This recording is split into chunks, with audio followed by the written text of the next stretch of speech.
চলুন আজ আমরা এমন একজনের জীবন কাহিনী ঘেঁটে দেখি যার অর্থনৈতিক বুদ্ধিমত্তা এবং দানশীলতার প্রভাব ১৪০০ বছর পরও আমাদের অবাক করে দেয়। আমরা এমন একজনের কথা জানব যার ব্যবসায়িক বিচক্ষণতা আর নিঃস্বার্থ অবদান ইতিহাসে এক অনন্য মাপকাঠি তৈরি করেছিল। ভাবতে পারেন, সপ্তম শতাব্দীর একজন ব্যবসায়ী, আর আজও তার দাতব্য খাত থেকে প্রতি বছর ৫ কোটি রিয়াল মানে প্রায় ৪০০ কোটি টাকা আয় হচ্ছে। ইতিহাসে একজন মানুষের প্রভাব এতটা দীর্ঘস্থায়ী কিভাবে হতে পারে? চলুন এই আলোচনার মাধ্যমে সেটাই আজ আমরা খুঁজব। শুরুতেই আসা যাক তার শেকড়ের কথায়, বনু উমাইয়া, বিলিয়নেয়ার এবং তার সেই অপ্রত্যাশিত শুরুর গর্বে। মক্কায় এক বিশাল কাপড়ের সাম্রাজ্যের উত্তরাধিকারী হয়েছিলেন তরুণ ওসমান। এই ব্যবসার বিস্তৃতি তখন রোম আর ইয়েমেন পর্যন্ত। একদম কম বয়সে যখন তিনি এই বিপুল সম্পদের মালিক হলেন, তখন কিন্তু তিনি প্রথাগত বিলাসবহুল জীবন বেছে নেননি, বরং নিজের মেধা খাটিয়ে পারিবারিক ব্যবসাকে আন্তর্জাতিক পর্যায়ে নিয়ে গিয়েছিলেন।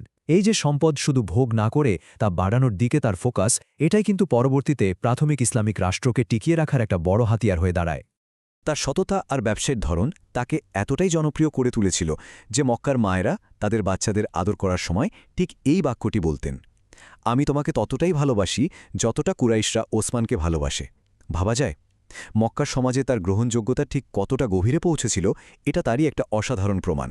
এরপর চলে আসি তার জীবনের সবচেয়ে কঠিন অধ্যায়ে, বিশ্বাস, নির্বাসন এবং আদর্শের চরম মূল্য চোকাতে গিয়ে তার ঘুরে দাঁড়ানোর গল্পে।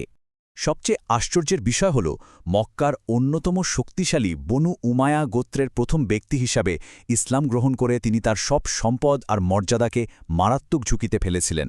ইসলাম গ্রহণের পর নিজের পরিবারের কাছেই তিনি পাশবিক নির্যাতনের শিকার হন, এমনকি তার চাচা হাকাম তাকে দড়ি দিয়ে বেঁধে রাখতেন। কিন্তু এত কিছুর পরও তিনি দমে যাননি। হাবশা অর্থাৎ বর্তমান ইথিওপিয়ায় ৪ বছরের নির্বাসনে গিয়ে তিনি একেবারে শূন্য থেকে আবারও তার ব্যবসাকে দাঁড় করান। কি অসাধারণ তার এই ঘুরে দাঁড়ানোর ক্ষমতা! এবার আমরা দেখব নৈতিক ব্যবসার এক সত্যিকারের মাস্টার ক্লাস, আর এই ঘটনার কেন্দ্রবিন্দুতে রয়েছে বিখ্যাত বীর রুমাকুপ। নির্বাসন থেকে মদিনায় হিজরত করার পর নবগঠিত রাষ্ট্রটি এক মারাত্মক পানি সংকটে পড়ে। সেখানে একটি কূপের উপর স্থানীয় এক ব্যবসায়ীর একচেটিয়া আধিপত্য ছিল। এই মনোপলি ভাঙতে ওসমান এক দারুণ বুদ্ধিমত্তার পরিচয় দিলেন। তিনি প্রথমে কূপের অর্ধেক মালিকানা কিনে নিলেন এবং নিজের দিনে সাধারণ মানুষকে বিনামূল্যে পানি দেওয়া শুরু করলেন। স্বাভাবিকভাবেই ওই ব্যবসায়ীর বিক্রি শূন্যের কোঠায় নেমে এলো। এক পর্যায়ে ২০,০০০ দিরহাম দিয়ে পুরো কূপটি তিনি কিনে নিলেন এবং পুরোটাই জনসাধারণের জন্য ওয়াকফ করে দিলেন। মনোপলি ভাঙার কি দারুণ একটা ব্যবসায়িক কৌশল, তাই না? ব্যবসায়িক পরিচয়ের বাইরেও তার আরেকটি রূপ ছিল, আর তা হল একজন সুদক্ষ কূটনীতিককে। মক্কায় তার সেই সীমাহীন ধৈর্যের কথাই এবার জানব। হুদায়বিয়ার সন্ধির সময়কার কথা।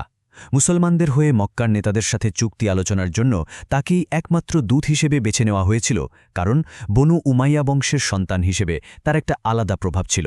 এই আলোচনার সময়ে সেই বিখ্যাত বায়াতুর রিদওয়ান সংগঠিত হয়। মক্কার নেতারা তখন তাকে একা কাবা তাওয়াফ করার প্রস্তাব দিয়েছিলেন, কিন্তু তিনি তার সরাসরি প্রত্যাখ্যান করেন। নেতার প্রতি অবিচল আনুগত্য দেখিয়ে ব্যক্তিগত এমন একটা বড় সুবিধা হেলায় ছেড়ে দেওয়া, এটা আসলেই এক অনন্য দৃষ্টান্ত। এরপর আসে প্রাথমিক রাষ্ট্রকে টিকিয়ে রাখার ক্ষেত্রে তার সবচেয়ে বড় অর্থনৈতিক অবদানের কথা, আর সেটা হল তাবুক অভিযান। নবগঠিত রাষ্ট্রটি যখন রোমান সাম্রাজ্যের মতো এক বিশাল পরাশক্তির অস্তিত্ববিনাশী হুমকির মুখে, তখন ৩,০০০ সেনার এক বিশাল বাহিনীকে প্রস্তুত করার ডাক দেওয়া হয়। সেই চরম সংকটের মুহূর্তে ওসমান তার বিলিয়নিয়ার অবস্থান থেকে এগিয়ে এলেন। তার অনুদানের তালিকাটা একবার খেয়াল করুন: ১,০০০ উট, ৭০টি ঘোড়া, ১০,০০০ স্বর্ণমুদ্রা আর ৭০,০০০ রৌপ্য মুদ্রা। নিজের সমস্ত সম্পদ বাজি রেখে সমগ্র রাষ্ট্রের প্রতিরক্ষার জন্য এভাবে ব্যক্তিগতভাবে অর্থায়নের দায়িত্ব নেওয়া আজকের যুগে দাঁড়িয়ে যা বিলিয়ন বিলিয়ন টাকার সমতুল্য। আর তার এই অভাবনীয় ত্যাগের পরই সেই ঐতিহাসিক উক্তিটি উচ্চারিত হয়েছিল, আজকের পর ওসমান যাই করুক না কেন তা তার কোনো ক্ষতি করবে না। সম্প্রদায়ের জন্য তার এই নিঃস্বার্থ অবদান ইতিহাসে এক চিরস্থায়ী স্বীকৃতি পেয়ে গেল। এখানে সবচেয়ে বিস্ময়কর ব্যাপারটা কি জানেন? রোমান বাহিনী যখন কোনো যুদ্ধ না করেই পিছু হটল, তখন স্বাভাবিকভাবেই ওই বিশাল সম্পদ তার ফিরিয়ে নেওয়ার কথা, কিন্তু তিনি তা করেননি। রাষ্ট্রের সুরক্ষায় দেওয়া সেই বিপুল সম্পদ তিনি পুরোপুরি দান করেই রেখেছিলেন। এবার আমরা আলোচনা করব তার জীবনের অন্যতম গুরুত্বপূর্ণ সময় নিয়ে, ১২ বছরের খিলাফত, যেখানে কাঠামোগত সংস্কার এবং প্রতিরক্ষা এক নতুন মাত্রা পেয়েছিল। হজরত ওমরের ইন্তেকালের পর তৃতীয় খলিফা হিসেবে দায়িত্ব নেন তিনি। এই ১২ বছরের শাসনকাল ছিল বিশাল কাঠামোগত রূপান্তরের সময়। তার প্রশাসনিক কৌশলগুলো ছিল সত্যিই চমকপ্রদ। মক্কা ও মদিনার মসজিদের ব্যাপক সম্প্রসারণের মতো বিশাল সব জনকাঠামো নির্মাণে তিনি হাত দেন। শুধু তাই নয়, তৎকালীন অর্থনীতিকে স্থিতিশীল করতে ইতিহাসে প্রথমবারের মতো আনুষ্ঠানিক ইসলামিক মুদ্রা চালু করেন তিনি। আর সমগ্র মুসলিম বিশ্বকে কোরআনের একটি অভিন্ন মানদণ্ডে একত্রিত করার সেই যুগান্তকারী কাজটিও সম্পূর্ণ হয় তারই সময়ে। ভাবলে অবাক হতে হয়, একদিকে তিনি যখন রাষ্ট্রের ভেতরে এই বিশাল সব সংস্কার চালাচ্ছিলেন, ঠিক একই সময়ে তার সুদক্ষ নেতৃত্বে তরুণ খিলাফাত তৎকালীন বিশ্বের দুই সবচেয়ে বড় পরাশক্তি রোমান এবং পারস্য সাম্রাজ্যের সমন্বিত আক্রমণ থেকে নিজেদের সফলভাবে রক্ষা করছিল। এটি তার অসামান্য প্রশাসনিক এবং কৌশলগত দক্ষতার এক জ্বলন্ত প্রমাণ। আলোচনার একেবারে শেষ ধাপে এসে আমরা দেখব ১৪ শতাব্দীর এক ঐতিহ্যের গল্প, যাকে বলা যায় চূড়ান্ত সাদাকাহ জারিয়া। ইতিহাসের পাতা থেকে আজকের দিনে ফিরে তাকালে সামাজিক দায়বদ্ধতা নিয়ে তার দর্শনের এক অবিশ্বাস্য দীর্ঘমেয়াদী প্রভাব দেখতে পাই আমরা।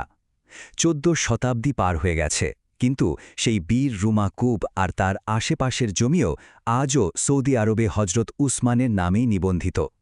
সপ্তম শতাব্দীর একটি বিনিয়োগ কিভাবে আধুনিক অর্থনীতিতেও রাজস্ব তৈরি করতে পারে, এটা তার এক অভাবনীয় দৃষ্টান্ত। তার সেই ঐতিহাসিক ওয়াকফের জায়গায় আজকে যে আধুনিক হোটেলটি দাঁড়িয়ে আছে, তা থেকে প্রতি বছর প্রায় ৪০ কোটি টাকা আয় হয়, আর এর প্রতিটি পয়সা সরাসরি চলে যায় দরিদ্রদের কল্যাণে। ইতিহাসে এমন আর কোনো ব্যক্তির নাম কি পাওয়া যাবে, যার নামে শতাব্দীর পর শতাব্দী ধরে এভাবে দাতব্য কার্যক্রম চলে আসছে? সত্যিই অবিশ্বাস্য। আলোচনাটি শেষ করার আগে আমাদের সবার জন্য একটি গভীর চিন্তার জায়গা রেখে যেতে চাই, কিভাবে আজকের দিনের নৈতিক ব্যবসায়িক অনুশীলনগুলো এমন এক দীর্ঘমেয়াদী প্রভাব তৈরি করতে পারে, যা শতাব্দীর পর শতাব্দী ধরে মানুষের কল্যাণে কাজ করে যাবে। ব্যক্তিগত সম্পদ আর সামাজিক দায়বদ্ধতার এমন অসাধারণ ভারসাম্য আমরা কিভাবে গড়ে তুলতে পারি? এই ঐতিহাসিক জীবন কাহিনী নিশ্চয়ই আমাদের নতুন করে ভাবতে শেখাবে।